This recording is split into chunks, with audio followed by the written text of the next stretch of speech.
श्री गणेशाय नमः। प्रिय भक्तजन, आइए श्रवण करते हैं मनसा वाचा व्रत कथा, जो इस प्रकार है।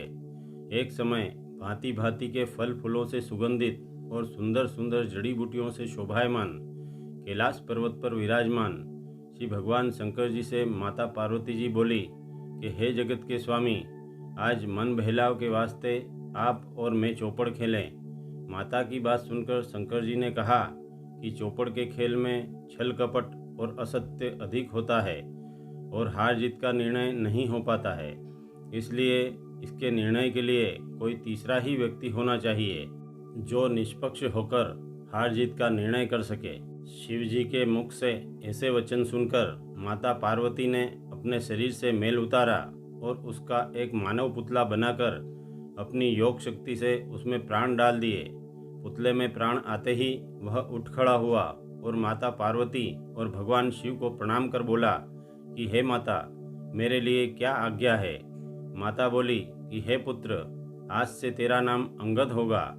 हम चौपड़ खेल रहे हैं, इस खेल में हार जीत का निर्णय तुम्हें ही करना है। ऐसे वचन बोलकर माता पार्वती जी और महादेव जी चौपड़ खेलने लगे। माता ने पासा फेंका और अंगद से पूछा कि हे पुत्र, कौन हारा और कौन जीता। पुत्र बोला कि शंकर जी जीते और आप हारी। अब दूसरा पासा शंकर जी ने फेंका और पूछा कि कौन हारा और कौन जीता। पुत्र बोला कि भगवान शंकर जीते और माता पार्वती हारी। अब तीसरी बार माता पार्वती ने पासा फेंका और पुत्र से पूछा कि बताओ कौन हारा और कौन जीता। अब की बार जीती तो पार्वती जी ही थी, लेकिन पुत्र अंगद ने सोचा कि यदि कहूँ कि शंकर जी हारे तो पिता शंकर जी मुझे श्राप दे देंगे। यह सोचकर अंगद बोला कि भगवान शंकर जीते और माता पार्वती हारी। पुत्र अंगद के ऐसे असत्य वचन सुनकर माता पार्वती अत्यंत कुपित होकर बोली, अरे दुष्ट, असत्य वचन कहता है, जा तू कोढ़ी होकर रोता भटकता वन वन फिरेगा। माता से ऐसा श्राप सुनकर व्यथित होकर पुत्र उठा और एक तरफ चल पड़ा। बहुत दूर चलते चलते वह एक भयानक जंगल में पहुंचा। यहाँ पर उसने देखा कि 12 कोस की दूरी में एक बहुत बड़ा तालाब है, जिसकी पाल पर बड़ और पीपड़ के बड़े बड़े विशालकाय वृक्ष लगे हुए हैं। उसके नीचे इंद्र की स्त्री इंद्राणी और ब्रह्मा की स्त्री ब्रह्माणी और अन्य देवताओं की स्त्रियों के साथ बैठकर कोई व्रत और पूजन कर रही है। उन व्रत करती हुई देव स्त्रियों को देखकर पुत्र अंगद जी ने विनम्रता से पूछा कि हे माताओं, आप ये कौन सा व्रत कर रही हैं। अंगद जी की बात सुनकर देव स्त्रियां बोली कि हे पुत्र, हम सब मनोकामनाओं को पूर्ण करने वाला यह मनसा वाचा नामक महादेव जी का व्रत कर रही हैं और पूजन इन्हीं की कर रही हैं।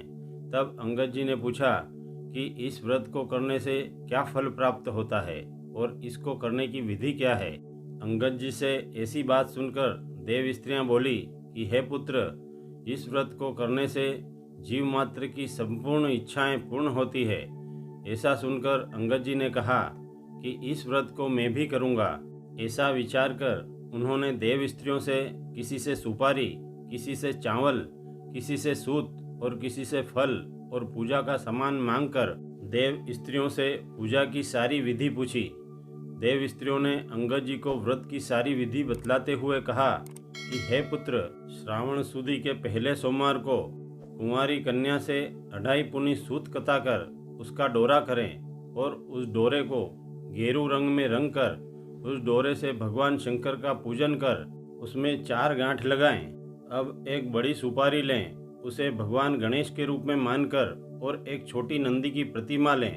अब इन दोनों को एक डिब्बी में स्थापित कर दें और ये गेरू रंग का डोरा उनके ऊपर रख दें और प्रति सोमवार महादेव जी की पूजा करने के पश्चात इनका पूजन करें। यदि स्त्री यह व्रत करें तो बाएं हाथ में बांध लेवें और पुरुष यदि व्रत करे तो दाएं हाथ में बांध लेवें, लेकिन प्रति सोमवार डोरे का भी पूजन अवश्य करें। पूजन में महादेव जी को बिल्व पत्र, आँख का फूल, चावल, धूप, दीप नैवेद्य चढ़ावें तथा गणेश जी को दूर्वा चढ़ावें तथा कार्तिक सुदी चतुर्थी तक यह व्रत प्रति सोमवार करता रहें तथा कार्तिक सुदी चौथ के दिन विधि पूर्वक महादेव जी का पूजन कर व्रत का उजमना करें। उजमने में 1.25 सेर गुड़, सवा सेर घी तथा 4.25 सेर गेहूं का आटा लेना चाहिए, न इससे कम और न ही इससे ज़्यादा। इनके लड्डू या चूरमा बनावे। पूजन के बाद महादेव जी को अपनी मनोकामना पूर्ण करने की प्रार्थना करते हुए डोरा महादेव जी को चढ़ा देवें और इस प्रसाद का भोग लगावें।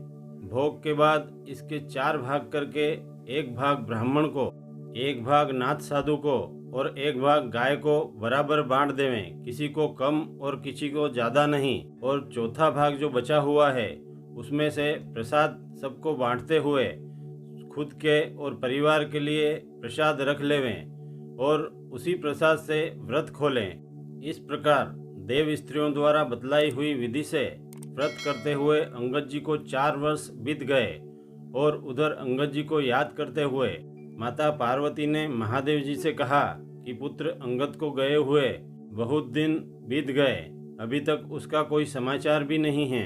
हे स्वामी, कोई ऐसा व्रत बतलाइए या उपाय बतलाइए जिसके करने से पुत्र पुनः प्राप्त हो जावे। तब महादेव जी ने पार्वती जी को बतलाया कि हे प्रिय, तुम मनसा वाचा नामक मेरा व्रत करो, तुम्हारी मनोकामना अवश्य पूर्ण होगी। श्रावण सुदी के पहले सोमवार को कुंवारी कन्या से 2.5 पुनी सूत कतावें और उसका डोरा करें। डोरे को गेरू रंग में रंग कर उससे प्रति सोमवार मेरा अर्थात महादेव जी का पूजन करें।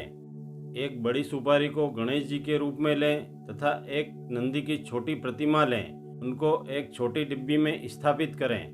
पहले बिल्वपत्र, आँख के फूल और चावल, धूप, दीप, नैवेद्य आदि चढ़ाकर महादेव जी का पूजन करें। फिर दूर्वा चढ़ाकर गणेश जी का पूजन करें। फिर अपनी मनोकामना पूर्ति के लिए उस डोरे में 4 गांठ लगा लें, उसे डिब्बी में रखें और उनका भी पूजन करें। फिर या तो डोरे को डिब्बी में रहने दें या फिर उसको बाएं हाथ में बांध लेवें। ऐसा कार्तिक सुदी चौथ तक प्रति सोमवार करती रहें तथा कार्तिक सुदी चौथ को व्रत का उजमना करें। उद्यापन में 1.25 सेर गुड़, 1.25 सेर घी, 4.25 सेर गेहूं का आटा लेवें, न कम और न ही इससे ज़्यादा। इनके या तो लड्डू बनावें या चूरमा ही रहने दें। फिर पहले बतलाई हुई विधि से महादेव जी का पूजन कर लें। फिर अपनी मनोकामना पूर्ति के लिए महादेव जी से प्रार्थना करते हुए डोरे की गिठान खोलकर उस डोरे को वहीं पर चढ़ा दें। फिर चूरमे या लड्डू का भोग महादेव जी को लगावें। फिर इसके 4 बराबर भाग करें, ना कम ना अधिक।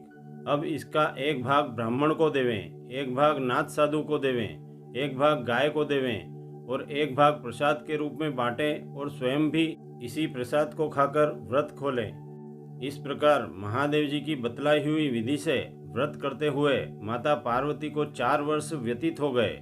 उधर एक दिन पुत्र अंगद के मन में भी आया कि बहुत समय हुआ, अब माता पिता से मिलने के लिए मुझे जाना चाहिए। मनसा वाचा व्रत करते हुए अंगद जी को भी 4 वर्ष व्यतीत हो गए थे और उनकी देह भी पहले की भांति सुंदर हो गई थी। मन में विचार कर शीघ्र ही अंगद जी जंगल छोड़कर माता पिता से मिलने के लिए चल पड़े।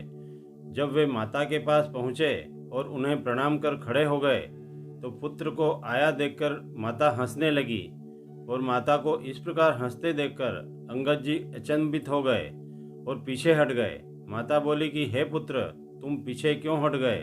तब पुत्र अंगद जी बोले कि हे माता, बिन बुलाए आने से आप हंसी, इसलिए मैं पीछे हटा। अंगद जी के ऐसे वचन सुनकर माता पार्वती बोली कि हे पुत्र, मैं तुम्हारे आने से नहीं हंसी, मैं तो मनसा वाचा नामक महादेव जी के व्रत के प्रभाव पर हंस रही हूँ, क्योंकि मैंने तुमसे मिलने के लिए यह व्रत किया था। तब अंगद जी माता की बात सुनकर बोले कि हे माता, मैंने भी देव स्त्रियों द्वारा बतलाई हुई विधि से मनसा वाचा व्रत किया है, जिसके प्रभाव से मेरा आपसे मिलन हुआ है। तब माता पार्वती बोली कि हे पुत्र, इस व्रत के प्रभाव से मुझे तुम प्राप्त हुए, अब तुम कहो तुम्हारी क्या इच्छा है। माता के ऐसे वचन सुनकर अंगद जी बोले कि मैं उज्जैन नगरी पर राज्य करना चाहता हूँ। तब माता ने कहा कि मेरे आशीर्वाद से ऐसा ही होगा, तुम्हारी मनोकामनाएं अवश्य पूर्ण होगी। माता के ऐसे वचन सुनकर उन्हें प्रणाम कर विदा ले अंगद जी उज्जैन की ओर चल दिए। उज्जैन पहुंचकर अंगद जी राजा रानी से मिले। वहाँ के राजा रानी बूढ़े हो चले थे। उनके संतान के नाम पर केवल एक पुत्री ही थी। राजा रानी ने सोचा कि हम बूढ़े हो गए हैं, इसलिए अपनी कन्या का विवाह किसी अच्छे वर के साथ करके सारा राजपाट उसे ही संभला देंगे। ऐसा विचार कर उन्होंने अपनी कन्या के लिए एक स्वयंवर रचा, जिसमें देश विदेश के कई बड़े बड़े राजकुमारों को निमंत्रण भेजा गया और वे स्वयंवर में सम्मिलित होने के लिए उज्जैन आए। अंगद जी भी उसी भीड़ में जाकर खड़े हो गए। स्वयंवर के लिए एक हथिनी को सजाकर राजा ने उसकी सूंड में एक माला दे दी और हाथ जोड़कर कहा, हे हथिनी देवी, इन सब में जो राज करने का अधिकारी हो और मेरी कन्या के लिए श्रेष्ठ वर हो, उसी के गले में यह माला डाल देना। हथिनी से ऐसी प्रार्थना कर उसको छोड़ दिया गया। हथिनी चारों ओर घूमती अनेक राजा और राजकुमारों को देखती हुई उस ओर बढ़ी जहाँ पार्वती पुत्र अंगद जी खड़े थे। हथिनी अंगद जी के समीप पहुंची और माला अंगद जी के गले में डाल दी। बाहर से आए राजकुमार और प्रजाजन कहने लगे कि हथिनी से अवश्य ही कोई चूक हुई है, जो इस साधारण से मनुष्य के गले में इसने माला डाल दी। हथिनी को फिर से श्रृंगार किया गया और सजाकर राजा रानी ने हाथ जोड़कर हथिनी से प्रार्थना की कि हे देवी, हमारे राज्य को भोगने का वास्तविक अधिकारी हो और राजकुमारी के लिए जो अच्छा और योग्य वर हो, उसी के गले में यह माला डाल देना। यह कहकर माला हथिनी के सूंड में पकड़ा दी और अंगद जी को वहाँ से हटा दिया गया। अंगद जी कुछ दूर जाकर खड़े हो गए। हथिनी सूंड में माला लिए चारों ओर देखती हुई फिर उसी जगह पहुँच गई जहाँ अंगद जी खड़े थे और हथिनी ने माला अंगद जी के गले में डाल दी। अब लोग कहने लगे कि हथिनी ने बड़ी हट कर ली है, इसलिए इसके गले में माला डाल दी। ऐसा देखकर राजा की आज्ञा से अंगद जी को अब की बार डांट डपट कर बहुत दूर ले जाकर छोड़ दिया गया। अब एक बार फिर हथिनी को अच्छी प्रकार सजाकर उसकी सूंड में दूसरी माला देकर उनसे प्रार्थना की कि हे गजराज, आप देवता स्वरूप है। हे देवी, जो इस राज्य का वास्तविक अधिकारी हो और हमारी पुत्री के योग्य हो, उसी के गले में यह माला पहना देना। अब हथिनी घूमती फिरती सब ओर देखती हुई नगर से बाहर वहां पहुंच गई जहां अंगद जी बैठे थे और फिर से उनके गले में उसने वह माला पहना दी। बाहर से आए हुए राजकुमार और लोगों की भीड़ यह देख बड़े आश्चर्य में पड़ गई। उधर राजा ने पंडितों को बुलवाकर कुछ विचार विमर्श किया और इसे ईश्वर की इच्छा मानकर पंडितों की सलाह से अंगद जी से ही राजकुमारी का विवाह करने का निर्णय लिया गया। राजा की आज्ञा से नगर सेठ को बुलवाया गया और उसे आदेश दिया गया कि अंगद जी को आप अपने घर ले जाइए और उन्हें स्नान कराकर अच्छी प्रकार वर के रूप में सजाकर पूरी बारात लेकर आप महल में पधारें। इनके साथ राजकुमारी का विवाह होना निश्चित हुआ है। यह सुनकर नगर सेठ बड़ी प्रसन्नता से अंगद जी को अपने घर ले गया और उन्हें सुगंधित द्रव्यों से स्नान करवाकर भांति भांति के आभूषणों से सजाकर पूरी बारात सजाकर अपने साथ राजा के महल में पहुंचा। राजा ने पंडितों को कहकर मंडप की रचना करवाई और बड़ी धूमधाम से अपनी कन्या का विवाह अंगद जी से करा दिया तथा सारा राजपाट अंगद जी को सौंपकर उन्हें राजा घोषित कर दिया और अपने जीवन जीने के लिए केवल 4 गांव रख लिए। राजकुमारी ने अंगद जी के साथ महल में प्रवेश किया और अपना जीवन जीने लगी। एक दिन राजकुमारी ने अंगद जी से पूछा कि हे देव, आपका नाम क्या है और आपकी जाति क्या है तथा आपके माता पिता कौन हैं और उनका नाम क्या है। राजकुमारी से ऐसा सुनकर अंगद जी बोले कि हे प्रिय, मेरा नाम अंगद है और मेरे माता पिता भगवान महादेव और माता पार्वती है। अंगद जी के मुख से ऐसा सुनकर राजकुमारी बोली कि माता पार्वती और महादेव जी तो देवलोक के देवता है, फिर मृत्युलोक में आपके माता पिता कैसे हो सकते हैं। तब अंगद जी ने कहा कि एक समय कैलाश पर्वत पर महादेव जी और माता पार्वती विराजमान थे। तब माता ने महादेव जी से कहा कि हे स्वामी, मन बहलाव के वास्ते आप और मैं चौपड़ खेलें। माता की बात सुनकर महादेव जी बोले कि चौपड़ के खेल में हार जीत का निर्णय सरलता से नहीं हो पाता है, क्योंकि इस खेल में झूठ और छल कपट अधिक होता है। इस खेल का निर्णय करने वाला कोई तीसरा ही व्यक्ति होना चाहिए। शिवजी के मुख से ऐसे वचन सुनकर माता पार्वती ने अपने शरीर से मैल उतारा और उसका मानव पुतला बनाकर उसमें अपनी माया से प्राण डाल दिए और उसका नाम अंगद रखा। हे प्रिय, वही अंगद मैं हूँ। तब माता ने मुझे आज्ञा दी कि हे पुत्र, हम चौपड़ खेल रहे हैं। उस खेल में हार जीत का निर्णय तुम्हें सत्यनिष्ठ होकर करना है। जब खेल प्रारंभ हुआ तो महादेव जी ने 2 बार पासे फेंके और 2 बार मुझसे पूछा कि कौन जीता और कौन हारा। दोनों बार जीते तो महादेव जी ही थे, अतः मैंने दोनों बार उन्हें ही जीता हुआ बतलाया। लेकिन जब तीसरी बार माता पार्वती ने पासे फेंके और मुझसे पूछा कि पुत्र बतलाओ कौन जीता और कौन हारा, इस बार जीती तो माता ही थी, लेकिन पिता महादेव के श्राप और क्रोध के भय से मैंने महादेव जी को ही जीता हुआ बतला दिया। इससे माता पार्वती अत्यंत कुपित होकर मुझे श्राप देते हुए बोली कि अरे असत्य वचन करने वाले दुष्ट, तू कोढ़ी होकर वन वन भटकता फिरेगा। फिर माता के श्राप के कारण मैं तुरंत कोढ़ी हो गया और व्यथित होकर जंगल में चला गया। भटकते भटकते उस स्थान पर जा पहुंचा जहां देव स्त्रियां बड़ी श्रद्धा से मनसावाचा नामक व्रत कर रही थी। उन्हें श्रद्धा से मनसावाचा व्रत करते देखकर मैंने उत्सुकतावश उन्हें इस व्रत को करने का कारण और इससे प्राप्त फल तथा इसको करने की विधि पूछी। तब देव स्त्रियों ने मुझे इस व्रत को करने की विधि और उस व्रत का प्रभाव और उसका फल बतलाया। तब उसी स्थान पर मैंने देव स्त्रियों से व्रत की सारी सामग्री, किसी से चावल, किसी से पुष्प और किसी से सुपारी, किसी से बेलपत्र आदि मांगकर उसी स्थान पर व्रत प्रारंभ कर दिया। मैंने श्रावण सुदी के पहले सोमवार के दिन कुंवारी कन्या से 2.5 पुनी सूत कताया, उसका डोरा किया, उसको देव स्त्रियों की बतलाई हुई विधि से गेरू रंग में रंग कर मनोकामना मांगकर उसमें 4 गांठें लगाते हुए महादेव जी का पूजन किया।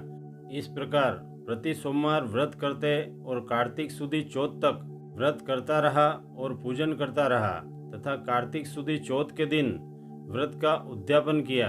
उद्यापन में 1.25 सेर गुड़, 1.25 सेर घी, 4.25 सेर गेहूं के आटे को मिलाकर चूरमा बनाया। पहले महादेव जी की विधिवत पूजा कर चूरमे का नैवेद्य रूप में भोग लगाया। फिर उसके 4 भाग किए। 1 भाग ब्राह्मण को दिया, 1 भाग नाथ साधु को दिया, 1 भाग गाय को दिया और 1 भाग प्रसाद स्वरूप बांटकर स्वयं भी उसे ग्रहण कर व्रत खोला। इस व्रत के प्रभाव से मेरी सारी कोढ़ जाती रही और मेरी काया पहले की भांति पुनः सुंदर हो गई। और उधर माता पार्वती भी मुझे पुनः पाने की चिंता में एक दिन महादेव जी से पूछा कि हे देव, पुत्र अंगद को पाने के लिए कोई ऐसा व्रत बतलाइए जिसके प्रभाव से मैं अपने पुत्र को पुनः प्राप्त कर सकूं। माता को चिंतित जानकर महादेव जी ने माता को सर्व मनोकामना पूर्ण करने वाला मनसा महादेव का व्रत और उसको करने की विधि बतलाई और कहा, हे देवी, तुम यह व्रत करो, इसको करने से तुम्हारा पुत्र तुम्हें पुनः अवश्य प्राप्त होगा। शिवजी की बतलाई हुई विधि से माता ने भी यह व्रत करना आरंभ किया और 4 वर्षों तक श्रावण सुदी सोमवार से कार्तिक सुदी चौथ तक यह व्रत करती और उसका कार्तिक सुदी चौथ के दिन उद्यापन करती। उद्यापन में 1.25 सेर गुड़, 1.25 सेर घी, 4.25 सेर गेहूं के आटे का चूरमा बनाकर महादेव जी का विधि पूर्वक उस चूरमे का भोग लगाती और उसको ब्राह्मण, नाथ साधु, गाय को बराबर भाग देकर बचा हुआ चौथा भाग प्रसाद के रूप में बांटकर स्वयं भी ग्रहण करती और उसी से व्रत खोलती। इसके प्रभाव से माता और मेरा पुनः मिलन हुआ। तब माता ने मुझसे पूछा कि हे पुत्र, तुम्हें क्या चाहिए। माता को प्रसन्न देखकर मैंने कहा कि मुझे उज्जैन का राज्य चाहिए। तब माता ने आशीर्वाद दिया और बोली, जा पुत्र, ऐसा ही होगा। माता पार्वती और पिता महादेव के आशीर्वाद से मुझे उज्जैन का राज्य प्राप्त हुआ और तुम मुझे पत्नी के रूप में प्राप्त हुई। इतना कहकर अंगद जी ने अपनी पत्नी से पूछा कि हे प्रिय, क्या अब भी तुम्हारे मन में कोई प्रश्न है। पति की बात सुनकर राजकुमारी बोली, मेरी इच्छा है मेरे बिना गर्भवास के पुत्र उत्पन्न हो। तब अंगद जी ने कहा, महादेव जी की इच्छा से ऐसा ही होगा। तुम्हारे बिना गर्भ धारण किए ही पुत्र उत्पन्न होगा। तुम मेरी बतलाई हुई विधि से सर्व मनोकामना पूर्ण करने वाला मनसा महादेव जी का व्रत करो। यह कहकर अंगद जी वहाँ से चले गए। रानी ने अंगद जी की बतलाई हुई विधि से मनसावाचा व्रत प्रारंभ किया। व्रत करते करते रानी को 4 वर्ष बीत गए। तब एक दिन दातुन करते हुए दासी को जल का पात्र भर लाने को कहा। दासी जब जल लेने गई तब क्या देखती है कि एक सोने की पालकी महल के आगे पड़ी है और उसमें एक अत्यंत तेजस्वी सुंदर बच्चा सोया हुआ पैर का अंगूठा चूस रहा है। दासी पात्र छोड़ दौड़ी दौड़ी रानी के पास पहुंची और रानी से बोली कि रानी जी, आपके पुत्र हुआ है। यह सुनकर रानी बोली, अरे हमसे क्यों हंसी ठिठोली करती हो। दासी बोली, रानी जी, यदि विश्वास न हो तो अपने अंगने में शीघ्र चलो और अपनी आंखों से देख लो। रानी दासी के साथ दौड़ी दौड़ी अंगने में पहुंची और देखती क्या है कि अंगने में सचमुच सोने की पालकी में एक अत्यंत सुंदर शिशु सोया पैर का अंगूठा चूस रहा है। रानी ने बहुत प्रसन्न होकर पालने से बच्चे को उठाया और महादेव जी से प्रार्थना की कि हे देवों के देव, आपने मुझे पुत्र दिया है तो इसके लिए मेरे स्तनों में दूध की धारा भी बह निकले। रानी के इतनी प्रार्थना करते ही शिवजी की कृपा हुई और उसके स्तनों से दूध की धारा बह निकली। रानी ने बच्चे को स्नान कराकर अपना दूध पिलाया। इस प्रकार बच्चा धीरे धीरे बड़ा होने लगा। उसका नाम फूल कुंवर रखा गया। कुछ बड़ा होने पर फूल कुंवर ने अपनी माता से पूछा कि हे माता, मेरे पिता कौन हैं? तब माता बोली, पुत्र, तेरे पिता अंगद जी है और तेरे दादा और दादी महादेव जी और पार्वती जी है। माता की यह बात सुनकर फूल कुंवर हंसा और अपनी माता से बोला कि यह बात तो मृत्युलोक में कोई भी नहीं मान सकता। तब माता बोली कि एक बार माता पार्वती और महादेव जी महन बदलाव के वास्ते चौपड़ खेल रहे थे। तब खेल के निर्णय के लिए महादेव जी ने कहा कि इसके लिए तीसरा ही कोई व्यक्ति होना चाहिए जो निष्पक्ष होकर खेल का निर्णय कर सके। यह बात सुनकर माता पार्वती ने अपने शरीर से मेल उतारा और उसका एक मानव पुतला बनाकर अपनी शक्ति से उसमें प्राण डाल दिए और उसका नाम अंगद रखा। ये ही अंगद तुम्हारे पिता है। माता ने अंगद जी से कहा कि पुत्र, हमारे चौपड़ के इस खेल में हार जीत का निर्णय तुम्हें ही करना है। खेल में जब महादेव जी ने 2 बार पासे फेंके और अंगद जी से पूछा कि बताओ कौन जीता, दोनों ही बार जीते महादेव जी ही थे। इसलिए अंगद जी ने कहा कि महादेव जी ही जीते। तीसरी बार जब माता पार्वती ने पासा फेंका तब माता ने पूछा कि बताओ पुत्र, कौन जीता। तब अंगद जी ने महादेव जी के क्रोध और श्राप के भय से महादेव जी को ही जीता हुआ बतला दिया। इस पर माता पार्वती अत्यंत कुपित हो गई और उन्होंने अंगद जी को श्राप दिया कि जा, तू कोढ़ी होकर वन वन मारा मारा भटकता हुआ फिरेगा। इस प्रकार जब कोढ़ी होकर तुम्हारे पिता वन वन में भटक रहे थे तब वहाँ एक बहुत बड़े जलाशय के किनारे देव स्त्रियाँ सर्व मनोकामनाओं को पूर्ण करने वाला मनसावाचा महादेव जी का व्रत कर रही थी। उन्हें देखकर तुम्हारे पिता ने पूछा कि हे माताओं, आप यह कौन सा व्रत कर रही हैं और इसका प्रभाव क्या है तथा इसको करने की विधि क्या है, सो मुझको भी बतलाइए। देव स्त्रियों ने तुम्हारे पिता पर दया कर उन्हें व्रत करने की पूरी विधि बतलाई। तब तुम्हारे पिता ने उन्हीं देव स्त्रियों से पूजा और व्रत की सारी सामग्री मांगी और श्रावण सुदी के पहले सोमवार को कुंवारी कन्या से 2.5 पुनी सूत कतवाया। उस सूत का डोरा कर उसे गेरू रंग में रंगा और देव स्त्रियों की बतलाई हुई विधि से उसमें 4 गांठें लगाकर विधिवत महादेव जी का पूजन किया। अंगद जी ने श्रावण सुदी पहले सोमवार से कार्तिक सुदी चौथ तक व्रत करते हुए इसका उद्यापन किया और 1.25 सेर गुड़, 1.25 सेर घी तथा 4.25 सेर गेहूं के आटे से चूरमा बनाकर महादेव जी को भोग लगाया और उसके 4 भाग बराबर कर 1 भाग ब्राह्मण को, 1 भाग नाथ साधु को और 1 भाग गाय को देने के बाद चौथा भाग प्रसाद के रूप में बांटकर स्वयं भी प्रसाद खाया और उसी से व्रत खोला। इस प्रकार देव स्त्रियों द्वारा बतलाई हुई विधि से अंगद जी को व्रत करते करते 4 वर्ष व्यतीत हो गए। इस व्रत के प्रभाव से उनका सारा कोढ़ जाता रहा और उनकी काया पहले की भांति पुनः सुंदर हो गई।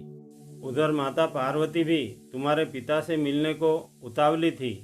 एक दिन उन्होंने भी महादेव जी से प्रार्थना की कि हे स्वामी, अंगद जी को गए हुए काफ़ी समय व्यतीत हो गया है, उनका कोई समाचार नहीं है।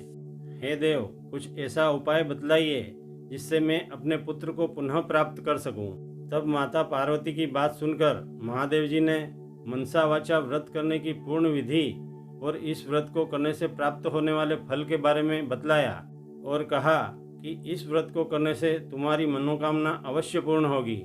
माता पार्वती ने महादेव जी की बतलाई हुई विधि से 4 वर्षों तक मनसापूर्ण महादेव का व्रत किया और उन्हें तुम्हारे पिता पुनः प्राप्त हुए। तब माता पार्वती ने स्नेह से तुम्हारे पिता से पूछा कि हे पुत्र, बोलो अब तुम्हें क्या चाहिए। माता को अति प्रसन्न देखकर अंगद जी ने कहा कि आपके आशीर्वाद से मैं उज्जैन पर राज्य करना चाहता हूँ। अंगद जी की बात सुनकर माता बोली कि हे पुत्र, तुम्हारी इच्छा और मनोकामना अवश्य पूर्ण हो। माता से आशीर्वाद प्राप्त कर अंगद जी उज्जैन आ गए और यहाँ स्वयंवर में मुझे प्राप्त कर मुझसे विवाह किया और यहाँ के राजा बने। और अंगद जी की बतलाई हुई विधि से ही मैंने 4 वर्षों तक मनसावाचा महादेव का व्रत कर माता पार्वती और महादेव जी के आशीर्वाद से बिना गर्भवास के तुम्हें पुत्र के रूप में प्राप्त किया। हे पुत्र, तुम भी योग्य हो गए। अब बोलो तुम्हारी क्या इच्छा है। कुछ सोचकर फूल कुंवर बोला कि हे माता, हमारे यहाँ पर इंद्रलोक से विमान आए जिसमें एक सुंदर कन्या हो, उसी के साथ मेरा विवाह हो जाए। माता ने आशीर्वाद देकर पुत्र को कहा, जा पुत्र, तेरी इच्छा अवश्य ही पूर्ण होगी। तुम पर भी महादेव जी की कृपा होगी, इसलिए तुम भी मनसावाचा व्रत करो। माता की आज्ञा प्राप्त कर पुत्र फूल कुंवर ने भी विधि पूर्वक 4 वर्षों तक मनसावाचा व्रत किया और व्रत के प्रभाव से महादेव जी की कृपा हुई और एक दिन प्रातःकाल आकाश से विमान उतरा। पुत्र फूल कुंवर ने देखा कि उसमें एक 12 वर्ष की अत्यंत सुंदर तेजस्वी कन्या बैठी है। फूल कुंवर विमान के निकट पहुंचा और विमान में बैठी कन्या को साथ लेकर अपनी माता के पास पहुंचा। फूल कुंवर की मां सुंदर कन्या को देखकर अति प्रसन्न हुई और पंडितों को बुलवाकर शुभ मुहूर्त निकलवाया और उस कन्या का विवाह अपने पुत्र फूल कुंवर के साथ करवा दिया। कुछ समय बाद फूल कुंवर का राज्याभिषेक हुआ और वह उज्जैन का राजा बन गया। राजा फूल कुंवर एक दिन शिकार खेलने गए। वहाँ उन्हें शिकार नहीं मिला और वह रास्ता भटक गए और एक उद्यान में अपना डेरा डाल दिया। राजा भूख प्यास से व्याकुल हो उठे थे। इतने में ही एक ब्राह्मण आया और अपना पंचांग पतड़ा देखकर बोला कि हे महाराज, आज कार्तिक सुदी चौथ का उजरना है। ब्राह्मण के मुख से यह बात सुनते ही राजा को अपनी भूल का स्मरण हुआ और ब्राह्मण से बोले कि हे ब्राह्मण देवता, मुझसे सचमुच बहुत बड़ी भूल हुई है। अब आप कृपा करके चौथ का उजरना करावें। ब्राह्मण देवता ने राजा फूल कुंवर को महादेव जी के मंदिर में ले जाकर विधि पूर्वक उनका पूजन और अभिषेक कराया। तब राजा ने महल में रानी को समाचार भिजवाया कि 1.25 सेर गुड़, 1.25 सेर घी और 4.25 सेर आटे का चूरमा बनवाकर उजरने के लिए भिजवा दिया जाए। यह सुनकर रानी ने सोचा कि इतनी बड़ी सेना और इतने लोगों के साथ होने से इतनी सी सामग्री से क्या होना है। ऐसा मन में विचार कर रानी ने पूरी बड़ी गाड़ी भर जाए इतना चूरमा बनवाकर भेज दिया।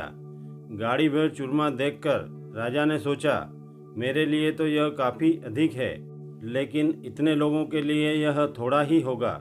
लेकिन व्रत में बतलाई विधि का उल्लंघन करने पर महादेव जी कुपित हो गए और रात को राजा को स्वप्न में आकर बोले कि तुमने और रानी ने व्रत की विधि का और प्रसाद का उल्लंघन किया है, इसलिए तुम रानी को तुरंत महल से बाहर निकाल दो, नहीं तो तुम्हारा राज्य नष्ट कर दूंगा।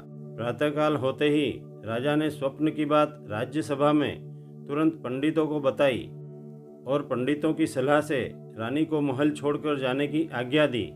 रानी अपनी भूल पर पछताती दुखी मन से महल से निकल कर जाने लगी तो रास्ते में राजा का दीवान मिल गया और रानी से पूछा कि रानी जी, आप कहाँ पर जा रही हैं। तब रानी ने महल से निकाले जाने की सारी बात दीवान को कह सुनाई। रानी की बात सुनकर दीवान ने कहा कि रानी जी, महाराज इस समय अत्यंत कुपित है, उनका क्रोध शांत होने पर उनको समझा देंगे, तब तक आप मेरे निवास पर मेरे साथ चलें। इस प्रकार दीवान रानी को अपने घर ले गया, लेकिन घर पहुंचते ही दीवान अंधा हो गया। तब दीवान हाथ जोड़कर रानी से बोला, कृपया आप यहाँ से चली जावें, अन्यथा मेरा और अनर्थ हो जाएगा। रानी दुखी मन से वहाँ से आगे चली और रास्ते में उसे नगर सेठ मिला। नगर सेठ ने रानी को इस स्थिति में देखा तो कारण पूछा। रानी बोली, महाराज ने कुपित होकर मुझे देश निकाला दे दिया है। यह सुनकर नगर सेठ बोला, राजा जी को शांत होने पर समझा देंगे, तब तक आप मेरी हवेली में रहें। यह कहकर नगर सेठ रानी को अपनी हवेली में ले गया, लेकिन हवेली में पहुंचते ही नगर सेठ अंधा हो गया और उसका हुंडियों का व्यापार भी बंद हो गया और व्यापार समाप्त हो गया। यह देख नगर सेठ रानी से हाथ जोड़कर बोला कि रानी जी, कृपया आप यहाँ से कहीं और चली जावें। रानी यह सब देखकर वहाँ से भी दुखी मन से आगे बढ़ी। रास्ते में उन्हें एक कुमार मिला। कुमार ने रानी जी से पूछा कि रानी जी, इस दशा में आप कहाँ जा रही हैं? रानी ने कुमार को अपने देश निकाले जाने की बात बतलाई तो कुमार बोला कि राजा जी का क्रोध शांत होने तक आप मेरे घर पर ही रहें। यह कहकर कुमार रानी को अपने घर पर ले गया, लेकिन रानी के कुमार के घर पहुंचते ही वह भी अंधा हो गया और उसके मिट्टी के बर्तनों का सारा आवा फूट गया। तब कुम्हार ने रानी को हाथ जोड़कर कहा कि हे रानी जी, आप यहाँ से चली जावें। यह सुनकर रानी कुम्हार के घर से भी दुखी मन से आगे चल पड़ी। आगे चलने पर रानी को रास्ते में राजमाली मिला तो रानी जी की दुर्दशा देखकर प्रणाम कर कारण पूछा तो रानी ने उसे भी अपना सारा हाल कह सुनाया और देश निकाला देने की बात माली को बतलाई। इस पर माली विनम्रता से बोला कि राजा जी का क्रोध शांत होने तक आप मेरे बाग में ही रहें। लेकिन वहाँ भी रानी के जाते ही माली का हरा भरा खेत जलकर राख हो गया और माली भी अंधा हो गया। इस पर माली हाथ जोड़कर बोला, रानी जी, आपके कारण मेरी भी ऐसी ही दुर्दशा हुई, कृपया आप यहाँ से चली जावें। यह देखकर रानी दुखित मन से सोचने लगी कि मैंने ऐसा कौन सा पाप किया है जिसके कारण जहाँ भी जाती हूँ वहीं अनर्थ हो जाता है। ऐसे जीवन से तो मृत्यु ही श्रेष्ठ है। यह विचार कर रानी उज्जैन जाने वाले रास्ते पर आगे बढ़ी। वहाँ 2 रास्ते थे। एक बहुत ही दुर्गम और छोटा रास्ता था, 3 दिन का। दूसरा सीधा और 6 माह का था। रानी दुर्गम मार्ग पर 3 दिन वाले रास्ते पर आगे बढ़ी। आगे बढ़ने पर रास्ते में शिप्रा नदी आई। रानी ने सोचा कि इस नदी में कूदकर ही अपने प्राण त्याग दूं। ऐसा विचार कर रानी नदी में कूद गई, लेकिन रानी के कूदते ही नदी का सारा जल सूखकर धरती रह गई। यह देखकर दुखी मन से रानी आगे बढ़ी। कुछ दूर चलने पर एक विशालकाय पर्वत आया। रानी ने सोचा कि इस पर्वत पर चढ़कर ही अपने प्राण त्याग दूं, लेकिन जैसे ही रानी पर्वत पर चढ़कर नीचे कूदी तो पर्वत भी भूमि के बराबर हो गया। यह देख रानी बहुत ही दुखी हो गई। वहाँ से भी दुखी मन से जब आगे बढ़ी तो जंगल में रास्ते में एक शेर दिखा। तब रानी ने सोचा, क्यों न यही मुझे खा जाए। यह सोचकर शेर के पास पहुंची और शेर के सिर पर हाथ फेरा तो शेर भी पत्थर का हो गया। अब रानी घोर दुखी मन से वहां से आगे बढ़ी तो रास्ते में एक भयानक अजगर दिखा। तो रानी ने सोचा कि इसके आगे कूद जाऊं ताकि यह अजगर ही मुझे निगल जाए। यह सोचकर रानी अजगर के आगे कूदी तो अजगर भी रस्सी के समान निर्जीव हो गया। रानी रोती हुई दुखी मन से जंगल में आगे बढ़ी। रास्ते में एक बहुत बड़ा पीपल का पेड़ आया जिसके नीचे एक कुआं था और पास ही महादेव जी का एक प्राचीन मंदिर था। वहां बैठकर रानी ओम नमः शिवाय पंचाक्षरी मंत्र का जाप करने लगी। उस दिन कार्तिक सुदी चौथ थी, जिसके उजड़ने में मंदिर का पुजारी साधु गांव में गया हुआ था। वापस आते समय रास्ते में साधु को कुत्ते ने काट लिया। यह देखकर साधु ने सोचा कि मंदिर में ऐसा कौन पापी आ गया है जिसके कारण मुझे कुत्ते ने काट लिया। साधु जब मंदिर के पास आया तो वह रानी को पंचाक्षरी मंत्र जाप करते देखकर विचार में पड़ गया, लेकिन फिर जोर से डांटते हुए बोला कि यह कौन पापीन बेटी है। तब रानी ने हाथ जोड़कर कहा कि हे साधु महाराज, मैं पापीन नहीं, एक दुखियारी स्त्री हूँ। आप मुझे अपनी धर्म की पुत्री माने तो मैं अपनी सारी व्यथा आपके सामने कहूँ। यह सुन साधु पुजारी बोला कि हे देवी, आज से तुम मेरी धर्म पुत्री हुई। अब अपनी व्यथा और दुर्दशा का कारण मुझको बतलाओ। साधु की बात सुनकर रानी ने उसे सारा हाल कह सुनाया। रानी की सारी व्यथा सुनकर पुजारी ने उसे एक लड्डू दिया और कहा कि हे पुत्री, यह कार्तिक सुदी चौथ के उजड़ने का प्रसाद है, इसे ग्रहण करो, इससे तुम्हारा कल्याण होगा। यह प्रसाद राजा को अधिक नहीं और निर्धन को कम नहीं देना चाहिए। इसलिए 1.25 सेर घी, 1.25 सेर गुड़ और 4.25 सेर गेहूं के आटे के लड्डू या चूरमा बनाकर उसके 4 भाग कर, 1 भाग ब्राह्मण को, 1 भाग साधु को, 1 भाग गाय को और 1 भाग प्रसाद के रूप में बांट दें और स्वयं भी उसे ग्रहण कर व्रत खोलें। ऐसा व्रत का नियम है। पुजारी के मुख से यह सुनकर रानी ने विचार किया कि राजा के चूरमा मंगवाने पर मैंने अधिक भेजा, शायद इसी कारण महादेव जी क्रोधित हो गए और मुझे यह दुख और विपदा भोगनी पड़ी। रानी यह सोच ही रही थी कि साधु बोला, हे पुत्री, तुम यह मनसावाचा नमक महादेव जी का व्रत करो तो तुम्हारे सारे कष्ट अवश्य दूर हो जाएंगे। सावन सुदी पहला सोमवार आने पर मैं तुम्हें इस व्रत करने का सारा विधान बतलाऊंगा। कुछ समय व्यतीत हुआ और जब पहला सावन आया तो रानी ने साधु को वह बात स्मरण कराई। साधु ने रानी को पूजा की सारी सामग्री दी और व्रत का संपूर्ण विधान और पूजा और उद्यापन करने की विधि बतलाई। रानी ने सावन के पहले सोमवार आने पर कुंवारी कन्या से 2.5 पुनी सूत कतवाया। साधु की बतलाई हुई विधि से महादेव जी की पूजा की।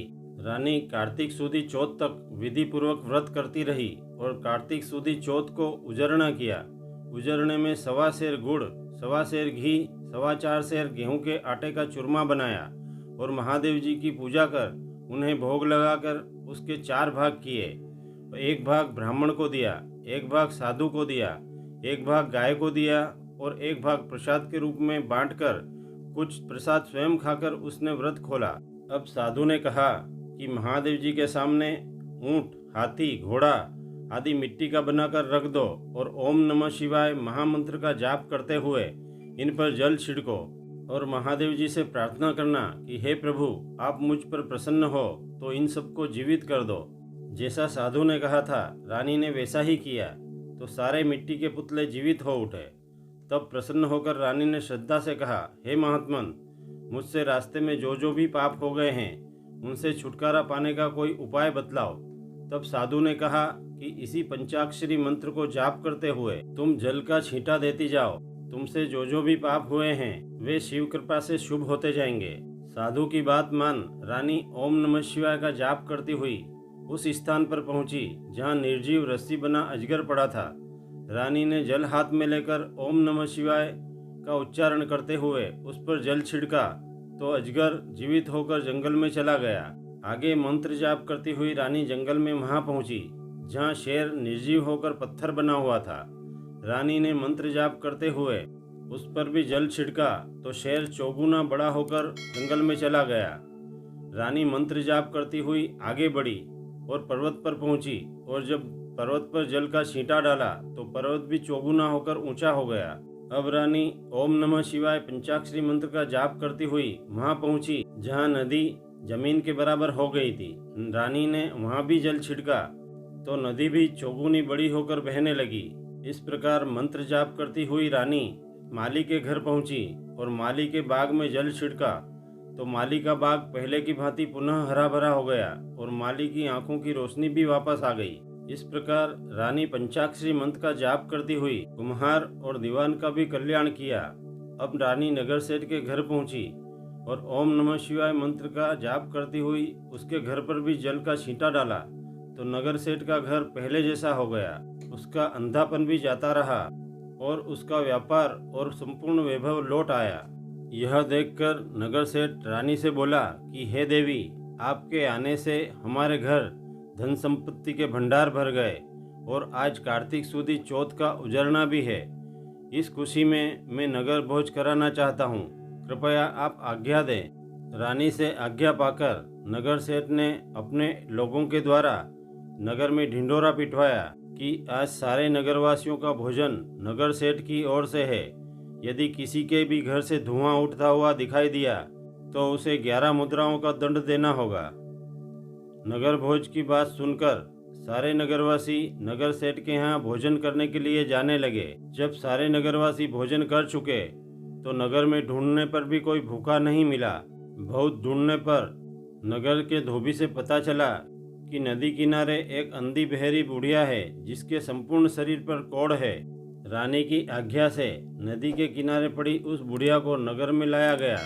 और स्नान करवाया गया। तब रानी ने उस बुढ़िया पर पंचाक्षरी मंत्र का जाप करते हुए जब उस पर जल छिड़का तो उस बुढ़िया का सारा कोढ़ झड़ने लगा। रानी ने उसे मनसावाचा व्रत कथा सुनाई। कथा सुन लेने पर स्वर्ग से विमान आया और वह बुढ़िया सुंदर देह धारण कर वैकुंठ को चली गई। उधर यह समाचार जब राजमहल में भी पहुंचा। समाचार पाकर राजा जी भी आए और जब उन्होंने रानी को देखा तो उनकी प्रसन्नता का ठिकाना नहीं रहा। रानी ने जब अपनी सारी व्यथा और शिव कृपा राजा जी को कह सुनाई तो राजा भगवान महादेव और माता पार्वती से प्रार्थना करते हुए रानी को महल में ले गया और सुखपूर्वक राज्य करता हुआ शिव भक्ति करते हुए मोक्ष प्राप्त कर अंत में वैकुंठ धाम को गया। बोलो मनसा महादेव की जय। देवों के देव महादेव के दर्शन, पूजन और भक्ति करने से और ओम नमः शिवाय पंचाक्षरी मंत्र का जाप करने से प्रत्येक जीव की मनोकामनाएं अवश्य पूर्ण होती है। जो नर नारी श्रावण और कार्तिक माह में श्रद्धा और भक्ति से आराधना करते हैं वे संसार में सभी सुखों को भोग कर अंत में मोक्ष को प्राप्त करते हैं। दोस्तों, भक्ति के इस वातावरण को और अधिक अद्भुत बनाने के लिए आप हमारे वीडियो को लाइक करें, शेयर करें। यदि आप हमारे चैनल पर पहली बार वीडियो देख रहे हैं तो हमारे YouTube चैनल अद्भुत ज्ञान एवं भक्ति को प्लीज़ सब्सक्राइब कर बेल आइकन अवश्य दबाएं ताकि हमारा हर नया वीडियो आप तक शीघ्र पहुंचे।